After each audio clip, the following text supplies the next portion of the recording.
So I think we'll get started. Hi everyone, my name is Yael Levine. I'm the mitigation director at New York City Emergency Management. I'll be talking to everyone today about New York City Emergency Management's Interim Flood Protection Measures Program, as well as deployable flood protection in general, and some lessons learned from NICEM, that's the acronym for Emergency Management, from NICEM's experience with IFPM, Interim Flood Protection Measures Program. A lot of acronyms today. We can go to the next slide. Or is there a way to have it?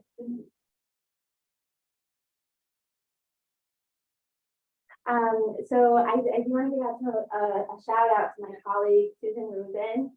She's the mitigation operations program manager at NICEM. She was actually supposed to do this presentation. She got sick, unfortunately. So feel better, Susan. But she really managed the IFPM program. And it's really due to her efforts that we have this successful program. So like I said, I'm going to talk about IFPM, deployable flood protection in general, and then some lessons learned from our experience that could potentially be applied to current and future deployables in New York City. Slide. So to start with the IFPM overview. Next slide. So we're actually going to start with a video about IFPM. A lot of the footage in this video came from an exercise that we did back in the spring. It was our first multi-site exercise. So we had contractors come and deploy the measures at 3 different sites to test our deployment as well as our communication and coordination.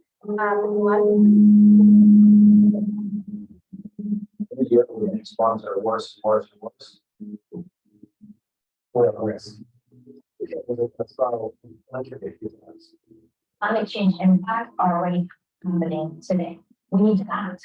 The most costly thing we can do is nothing. New York City Emergency Management provides and coordinates assistance before, during emergencies. We work with city agencies, state, federal, private sector partners, nonprofit, and communities to respond to emergencies and then also mitigate for the future.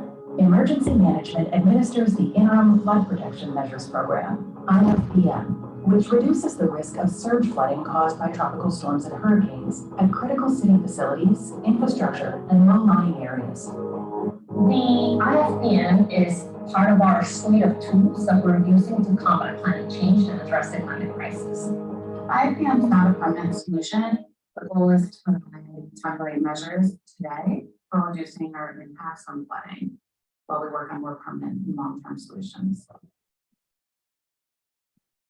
To ensure the program is operating as efficiently as possible, emergency management conducts regular exercises that simulate an emergency response.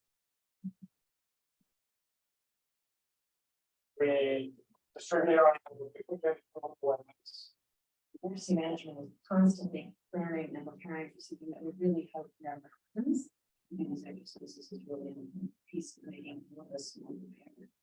You can learn the hard way in the middle of an emergency, or you can learn by doing relevant exercises and seeing what you don't know. It allows you to see where all the kinks are, and therefore you don't have those kinks in the system when the time comes to do this program. We are exercising in preparation for hurricane category 1. IFPM doesn't good anytime the storm's going to make landfall north of North Carolina. And if there are surge impacts along with those predictions, we will get everyone on call and start discussing what we need to do. So figure conditions change. For this exercise, the scenario that we described was a category 1 storm on a northeast bearing. Stay safe out there, and we'll see you and your mobilization. First thing they're going to do is unload the truck. They're going to take a sidewalk through. They're going to make sure all the areas are clear of debris. Whenever we develop an exercise, we set out certain goals. A big part of this was to evaluate whether NICEM been coordinated across multiple sites with different agency partners and with multiple contractors. We're at 3 different locations: a bridge repair station up in Harlem. We're at a wastewater treatment here in the Rockaways, and then we're also at a pumping station out of Staten Island. Climate change ignores all of the silos that we've built in city government. The power supply, the roadways, the access, all of that requires us to think of cross agencies. DEP, DOT, Health and Hospitals, New York State Police Department, the Sheriff's Office, Parks, and a tremendous amount of cooperation from all of these different agencies. Areas of coordination is the bread and butter of Nursing Mercy Management. That's what we do. We've been working with Garner Emergency Services. They are based in Texas, but we also have our own contractor, Tully Construction. It's nice to have somebody to kind of bounce up off of. We've all learned together, and I think that has helped further those relationships. At DOT Horn River, we were protecting the boiler room and the electrical panels that are in the basement of the building. Masonry looks like a cute little house. But when you go inside, there's pipes and all kinds of machinery. And the same thing at Rockaway, it's a huge underground system, and all the pieces that we deploy keeps the water from going down into that subterranean area. The IFPM program includes multiple sites in all 5 boroughs. The program uses a combination of temporary measures that are deployed as the storm approaches, as well as temporary structures that are pre-deployed. The pre-deployed measures typically has well barriers. Scope barrier is a wire mesh cage that has a fabric lining and it gets filled with clean film material. Tiger dams, which are the giant water flow tubes, those we use in a just-in-time circumstance, mainly to fill up those gaps that we've left between the HSCOs. So the buildings do something to go. They'll start attaching hoses and fill ports to the tiger dams.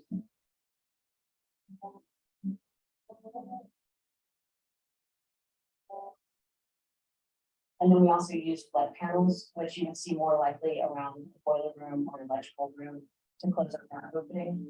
They're kind of interchangeable walls. Once those are in, the planks to go on the top. In addition to exercises, information on the flood protection measures have been tested by real-world events, such as Tropical Storm Isaias in 2020 and Hurricane Henri in 2021.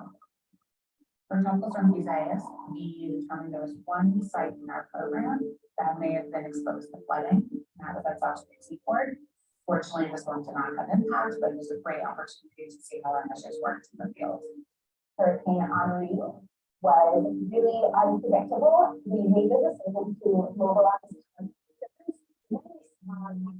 We're not going to see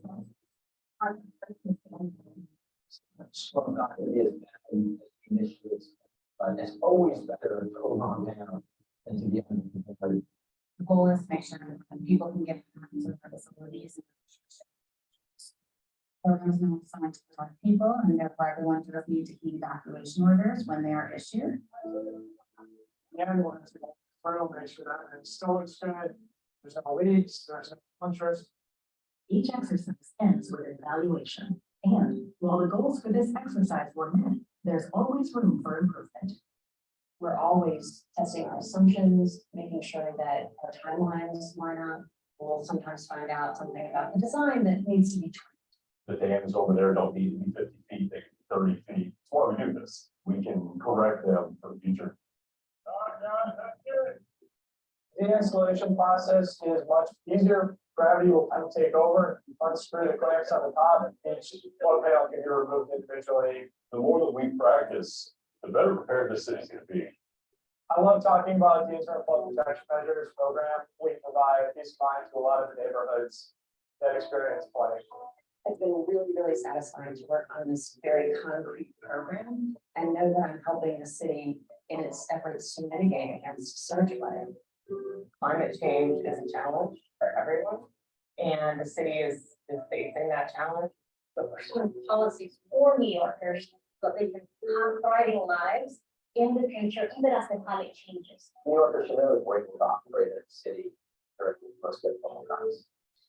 We do. Protect the city.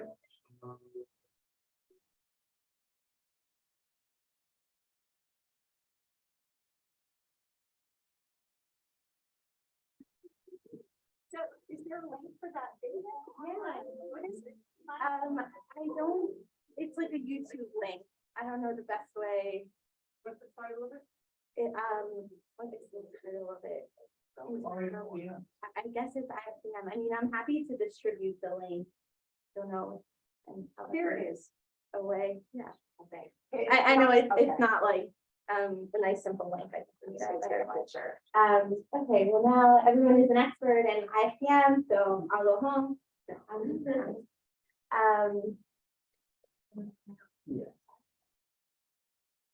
So now I'm gonna give, I think the video, we love the video, but everyone enjoyed it. The video gave a lot of great background around the program and about the exercise, some of which I'm gonna go over and obviously talk a bit more in detail about a lot of those aspects.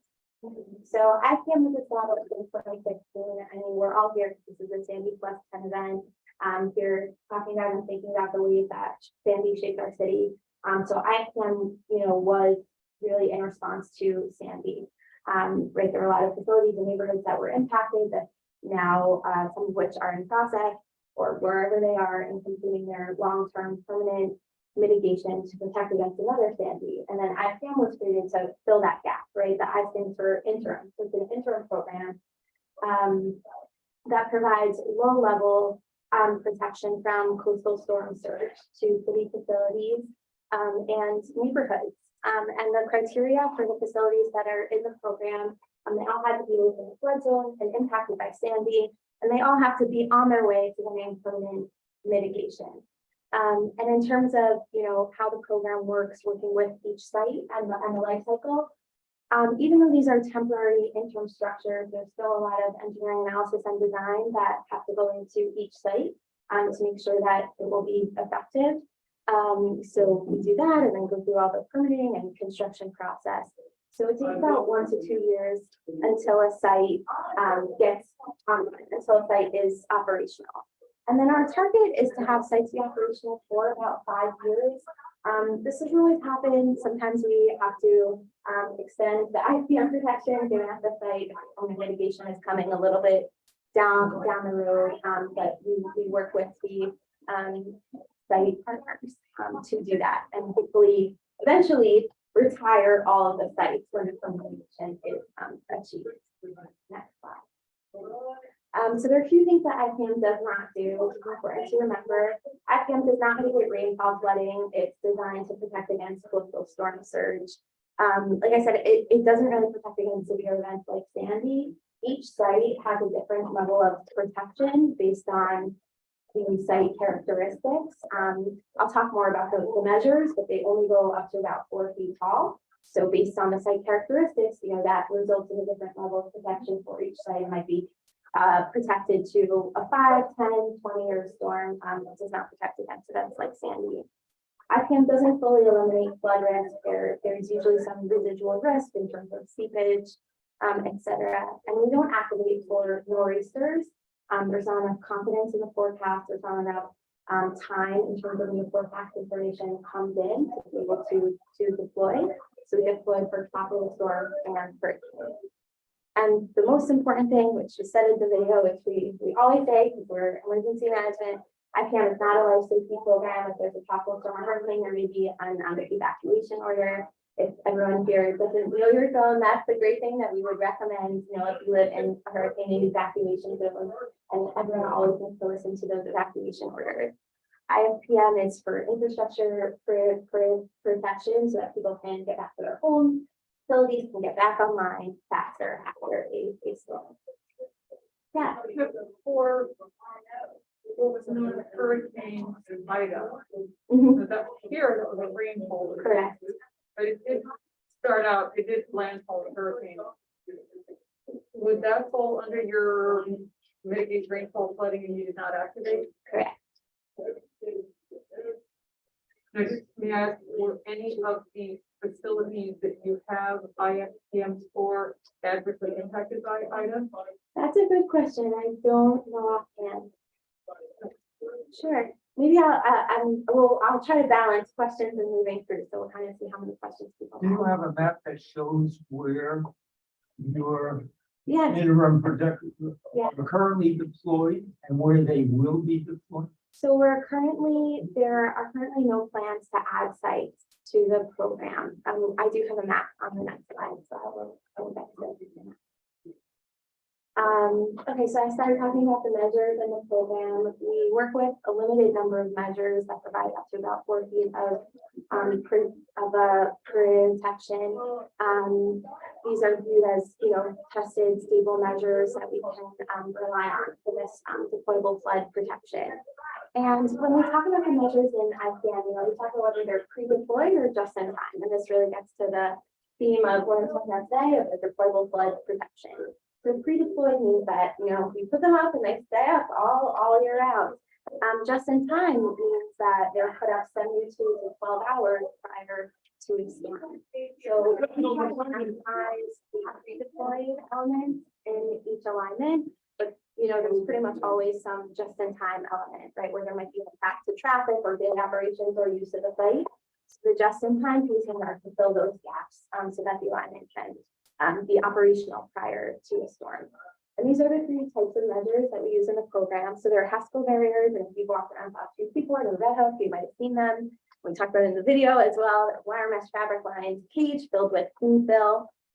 So those are generally pre-deployed, but we do sometimes put them up just in time as well, like to fill a gap, let's say. We also use tiger dams. Those are then just in time. They're water-filled tubes, and they can be single or stacked. And we use flood panels, right, which I believe my colleague Justin showed in the video. So there are posts which are installed on either side of the doorway, so it's good for like a facility. And then those panels in the middle, which are also called flood logs, those are slotted in prior to a storm. Next slide. So this is the map of the IFCM site. It is a program in partnership with DEP. So there, between NICEM and DEP, we have 54 sites. 22 of those are NICEM managed, and 32 of those are DEP managed for pumping stations. Of the NICEM managed sites, there are 18 critical facilities and 4 neighborhood sites. And we work in close partnership with a lot of different agencies and other entities. You really cannot run this program without a lot of support. Like I said, we're in partnership with DEP. We also work closely with DOT to evaluate impacts to public right-of-way. We protect a lot of agency sites, DSNY, DOE, etc. And then we work with NYPD and the Sheriff's Office to plan for traffic and pedestrian management in the case of a deployment. We saw some of our contractors in the video, Garner from Texas, Philly is local. We also work with private entities. There are some alignments where the alignment is on or near private property. Okay, so moving from talking about interim flood protection measures program, so I'm gonna talk a little bit more broadly about deployable flood protection, both in terms of IFCM as a temporary program and thinking about some of the permanent projects that also incorporate the deployables. So deployable flood protection, what is it? I mean, we've been talking about it, but to define it, right? So it's any type of flood barrier or barrier system that is deployed prior to or during an event and then retracted afterwards. So in terms of IFCM, right, I talked about the pre-deployed and the just-in-time measures. So all of the just-in-time measures, deployable flood protection. The city is also working on a number of permanent neighborhood coastal resiliency projects. They do sometimes incorporate deployable flood protection as well. And the terminology that's used a lot is passive versus active systems. So in those neighborhood projects, right, a passive flood protection element would be a flood wall or a levee. These things are going to protect, no human has to do anything. As opposed to the active systems where, it could be someone pressing a button. It could even be sometimes there are self-automated systems where like the water levels trigger anything. Or it could be, having contractors go out and, open up a gate or put up a tiger dam. Anything to that effect is considered a deployable flood protection element. Can you, Yeah. the one in the upper right, Yeah. or on the stuff on the right side, can you just do a quick description of those? Sure. So this one is, I believe, from St. Petersburg. I think the top right is Escra. Yeah. The FDR. The second one, I think, is the Thames Barrier in London. Oh, yeah. Thank That's you. a storm surge fee. Yes. And I think down below, is that also Escra with number 18 on it? I think the one on the left looks like it's the FDR at the South Street Seaport. But that might be temporary, because the 18 one, is that permanent or temporary? Permanent, Okay, and then the top one, is that permanent. permanent as well? Mhm. Okay, and then But the, that's a movable gate. More than 18 is the concern. okay, and then the waterway one, they just manage the water levels as the situation requires, or? No, if you actually look at it, it's, it looks like this. And it's open most of the time, and then it goes up like this and stops the water from going up Going the up. river. And that's Storm surge up. surge up. Yeah, so that's a storm surge here, and it's been very successful in London. Okay, thank you. Just remember, a storm surge, not Storm surge. Right. It is storm surge versus seawater rise, Sea level. Okay, yeah. sea level. Next slide. Okay, so why are deployable flood protection measures used? I mean, they obviously have drawbacks because they have to be deployed prior to a storm, and they require time and resources, people, and materials. So the IPM program specifically, as a temporary program, we have limited options, right? We only use a couple of measures that have been recommended. Major construction is outside of the scope of the program, so we're not doing any landscaping, we're not doing any mitigation to buildings or to drainage infrastructure. So that kind of means we really have to work with what's there. So that leads to using deployable elements to allow access to facilities, rights of way, etc. Next slide. And for the permanent neighborhood projects as well.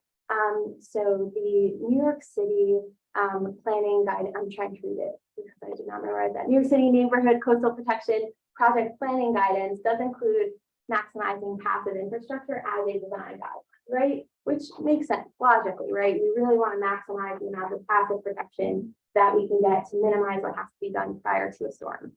That being said, the active measures in terms of these deployables are either used, like I said, similar to IPM to allow daily operations or access to amenities, right? New York City is a really dense built environment. We do have industry and roadways and residences close to the waterfront sometimes. Deployable flood protection elements can also raise the level of protection that an alignment does provide. Sometimes there is, let's say, if with passive measures alone, for maybe just making up an example, there might be a protection to a 5-year storm, but adding some deployable elements in key areas could sometimes raise the level of protection for the alignment as a whole. Okay, so going into some lessons learned. So these are lessons learned from NISM's management of the IPM program, and these are things that we think about, best practices when thinking about deployables in general.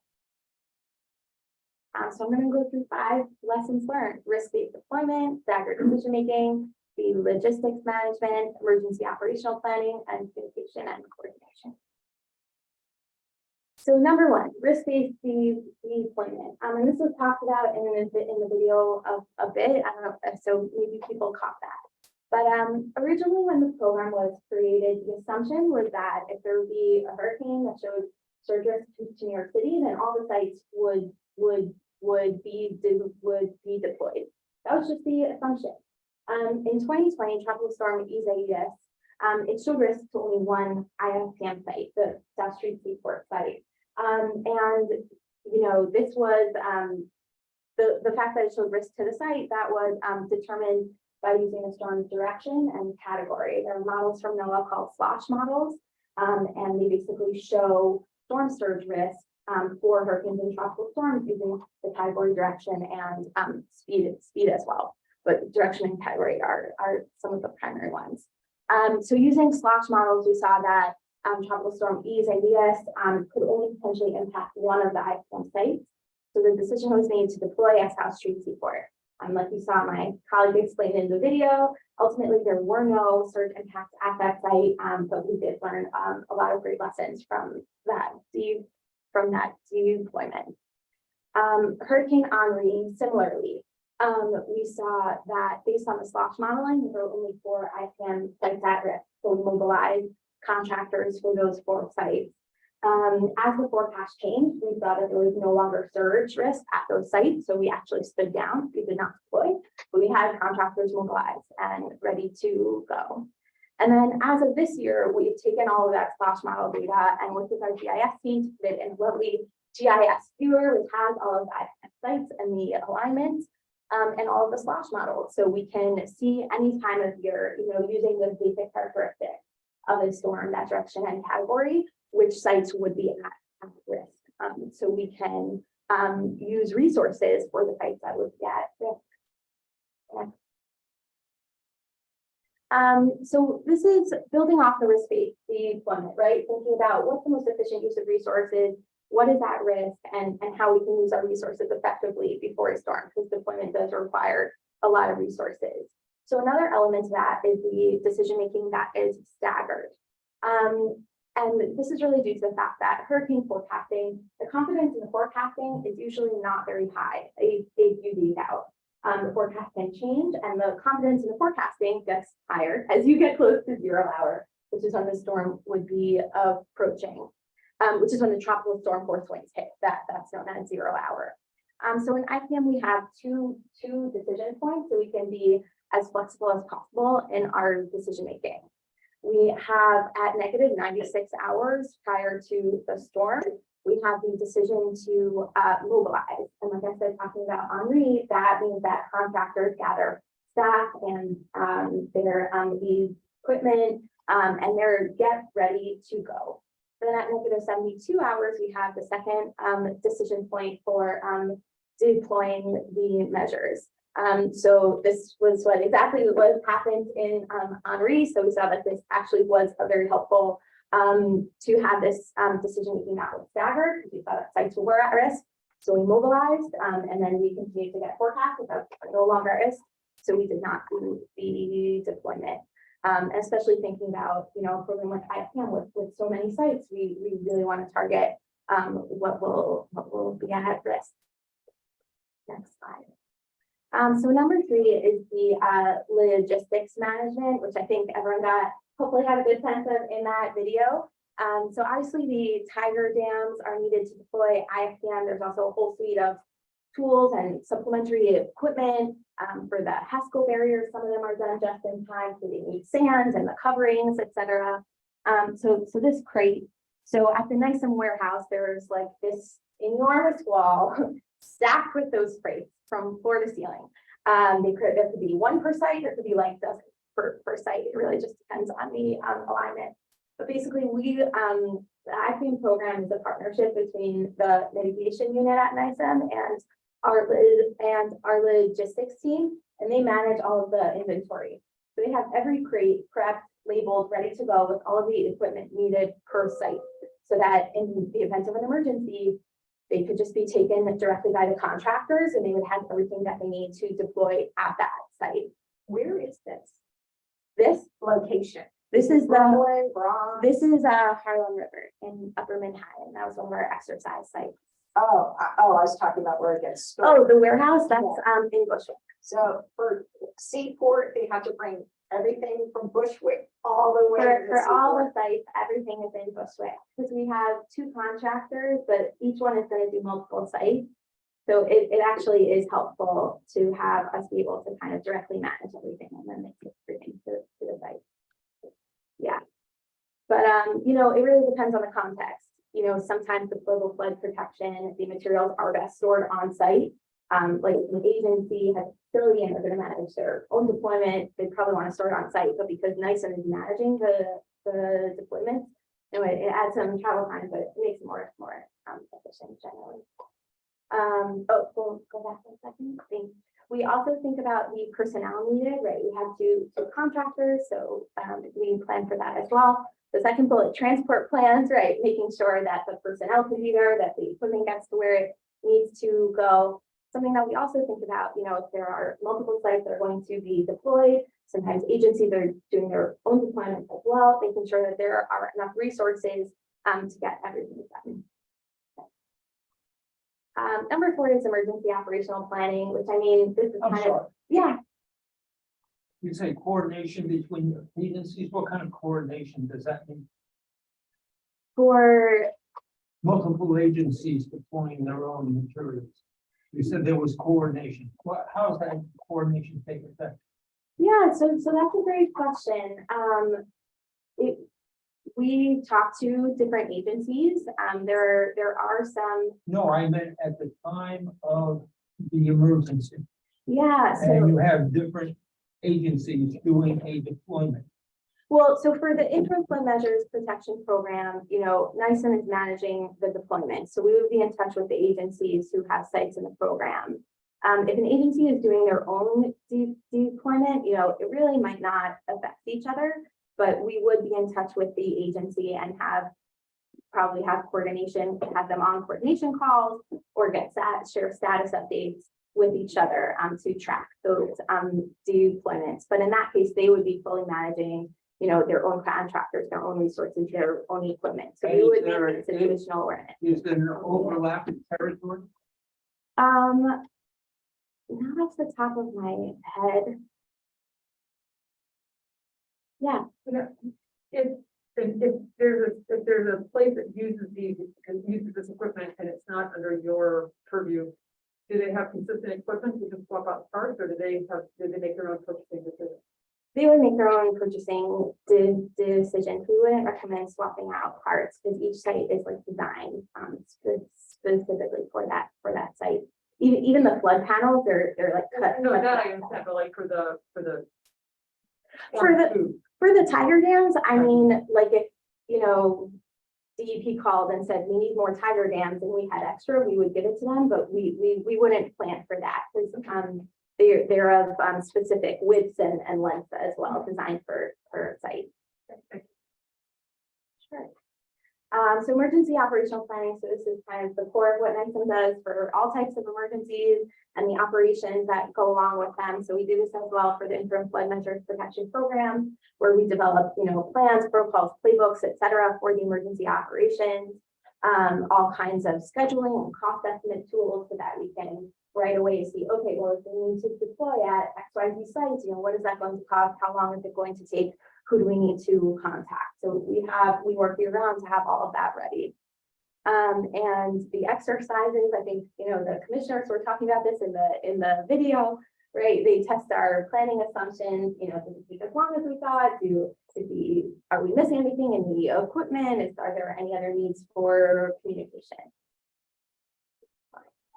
Have you contemplated or will you contemplate doing a test run of an emergency involving various agencies to see if this thing works? I'm not sure I In terms understand. of coordination, et cetera, et cetera. In other words, pretend a scenario where you're going to have an emergency. Have you ever? For the sites in the IFPM program? Yeah, well, so the exercise that we did this past year was at 3 different sites. One was a DP, one was a DOT site, maybe 2 were DP, and one was DOT. So they were part of that. Okay, and communication and coordination, like we're talking about. Again, this is kind of like the bread and butter of what New York City Emergency Management does. We're a coordinating agency. IFPM involves so many different entities, the site owners, the agencies, the contractors, the supporting agencies, the private entities. So, we work with them year round and also plan extensively for how communication would go in the event of a deployment. We have plotted out for every time phase who needs to be contacted and how they should be contacted. So that everyone is on the same page. We also plan for some communication to the public as well, where public right of way is going to be impacted. And that comes to the end of the presentation. I know some folks haven't asked questions, but I know I have more questions.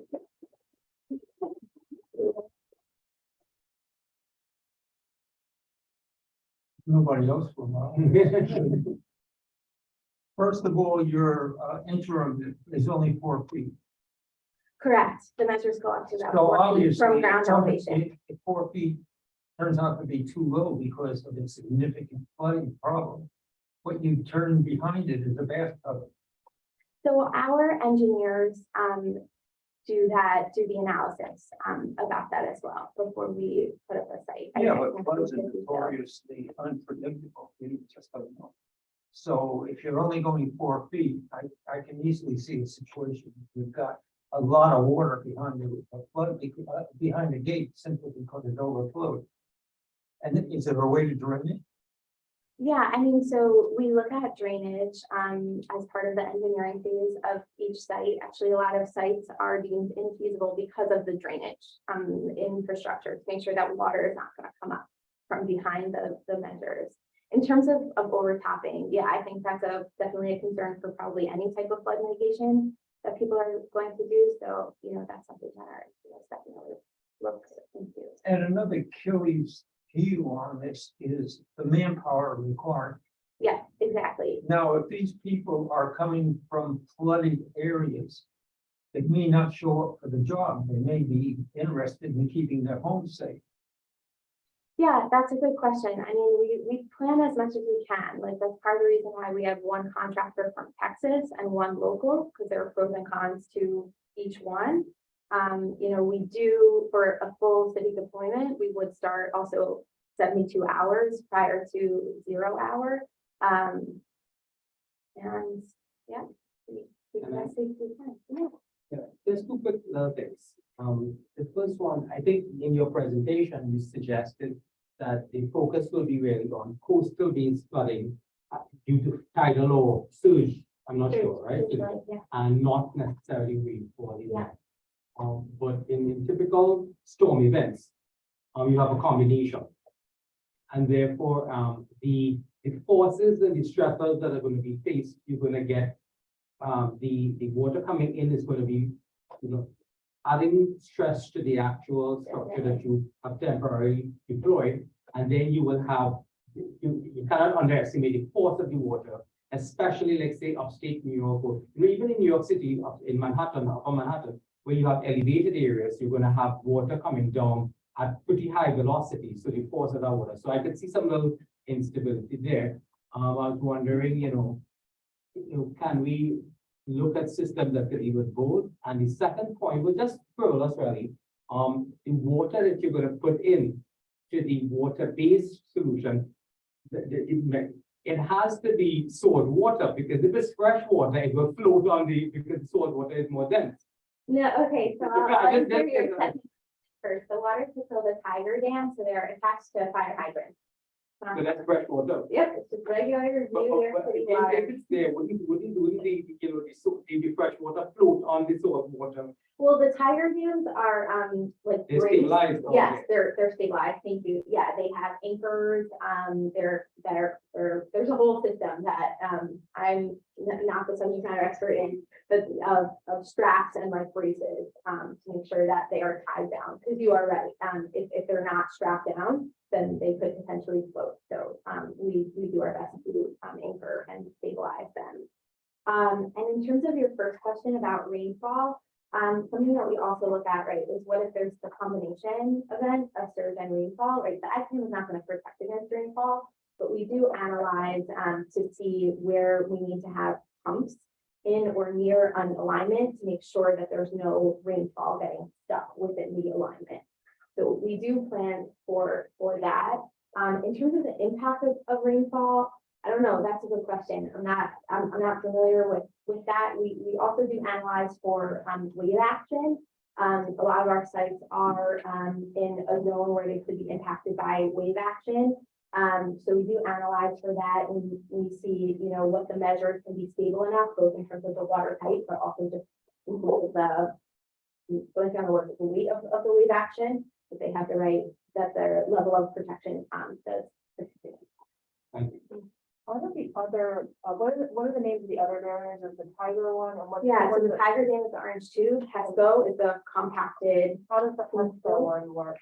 It's just it's kind of glorified sandbags. Right. I mean, it works the same as a sandbag. It's compacted. You fill the material that's on the ground and covered it in properly. It's always deployed. Right. So then they have their. Yeah. The dams fill the spaces in between. We do put up some Tesco barriers just in time as well.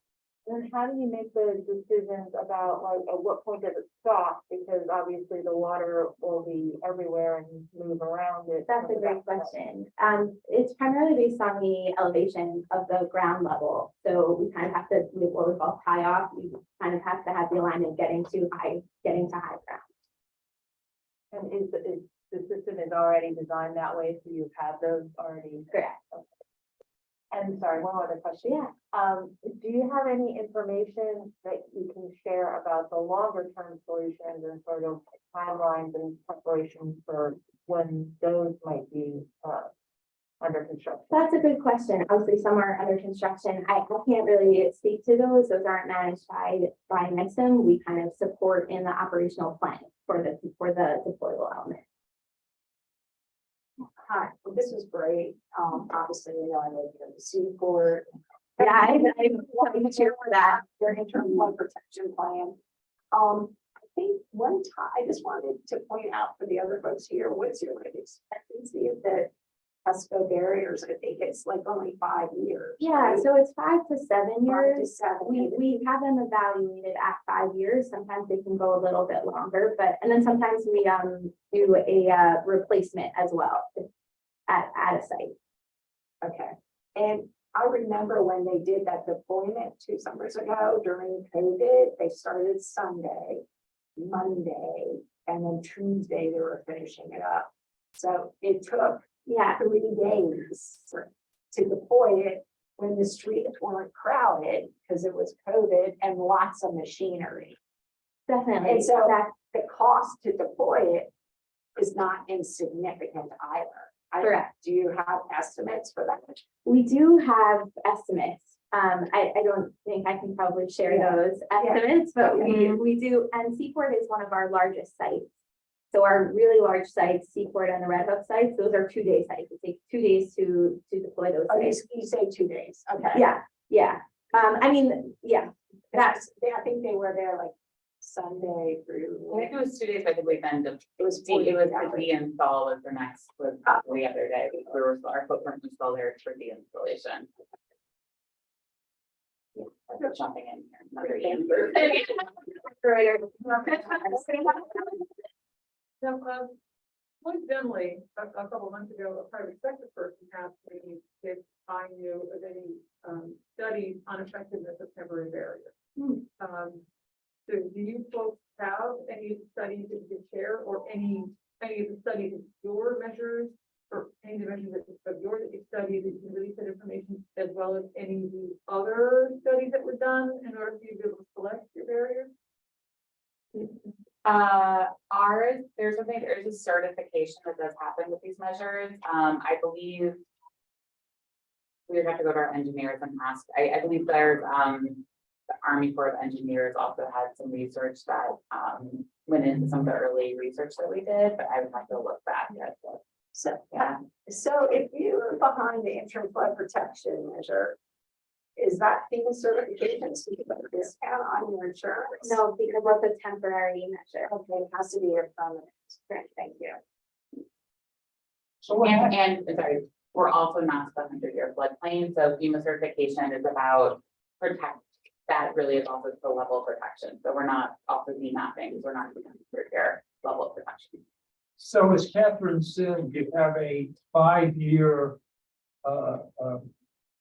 requirement to replace, right? Do you have a program to replace? Do you have funds to replace? Yeah, that's part of our program. So for the HESCO barrier, so their life expectancy is typically 5 years. So at the 5-year mark, we'll have them looked at. Sometimes they can last longer. The 5 years is more for states with more sunlight. Honestly, that's the thing that will impact their life expectancy the most. So sometimes they can last a little bit longer, or if we need them to last a lot longer, then we'll replace the HESCOs And the and have funds them go come for from the another state. 5 years. The city. City. Oh, yeah. It's city. You mentioned that in addition to protecting critical facilities, city facilities, you protected for, I think you said neighborhood sites. Could you just say a little bit about what those are? Sure. So it's a South Street Seaport. 2 are in Red Hook. We call them the Red Hook and Atlantic Basin sites. They're pretty close to each other. The other one is the DOT facility, but it also kind of has some neighborhood So how do you, Oh. maybe I might have said the wrong one. Yeah, I think and then I think the it's two good. bridges also, yeah. I was just wondering how you selected those outside of the general eligibility criteria for IFPM.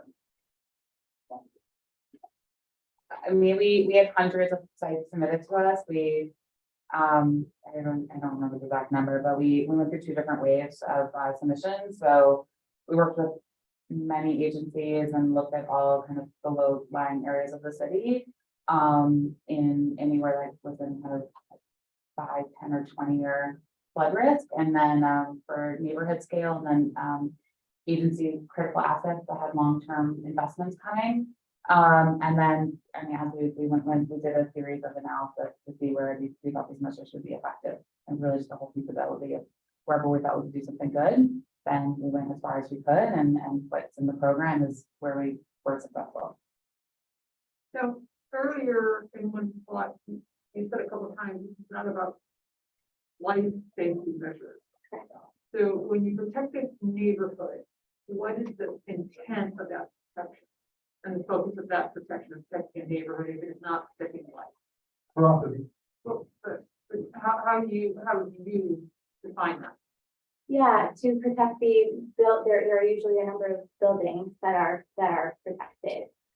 We say it's not a life safety program because if there are evacuation orders, people really do need to leave.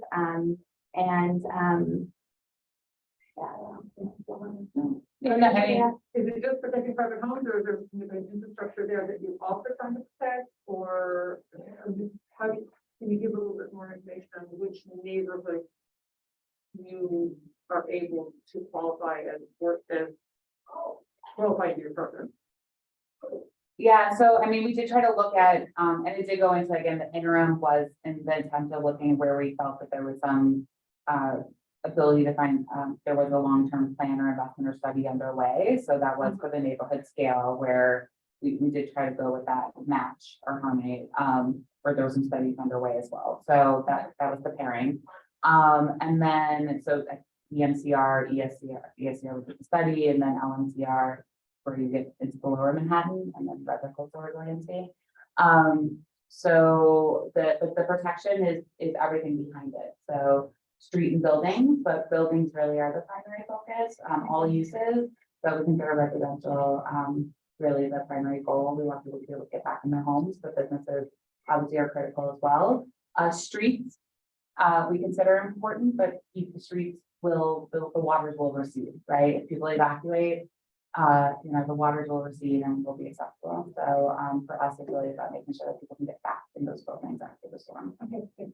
Do you have a interim up at Hunts Point Mine? Yeah.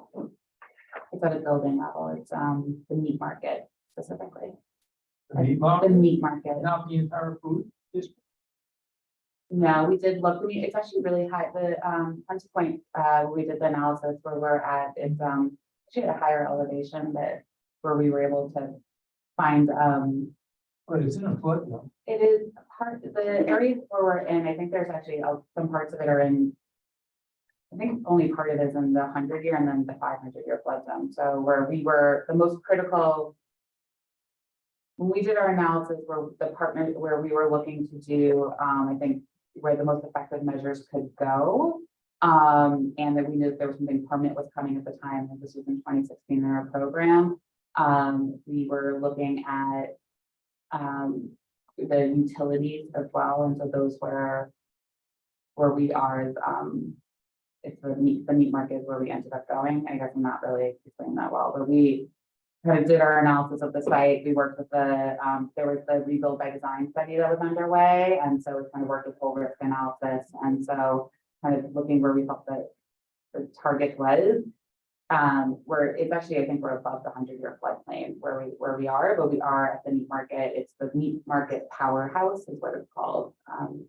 So it's everything is the cooling and chilling for the meat market. Except, I mean, my mind works in a snarky way, as everybody knows. Yeah. And what you're telling me is that I won't get drowned, but I may starve to death since the food won't get to me.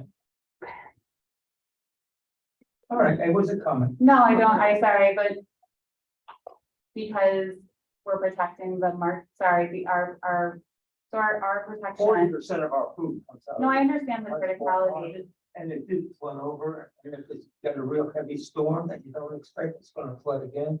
And the power that's for the meat market doesn't protect the entire food district over there. So, yeah, so I'm saying the partnership we worked on, so again, when we went out there and the partnership we did, where we defined the effectiveness of our measures, that was where we found the most feasible Okay, option for our measures. I'm just saying. So, I mean, I wish I was a cook. I'm sorry, we do have to wrap it up. Maybe one more question. Do you think you'll have to deploy them one more time this year or?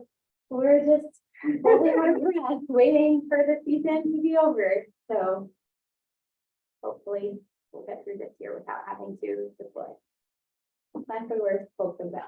And on that.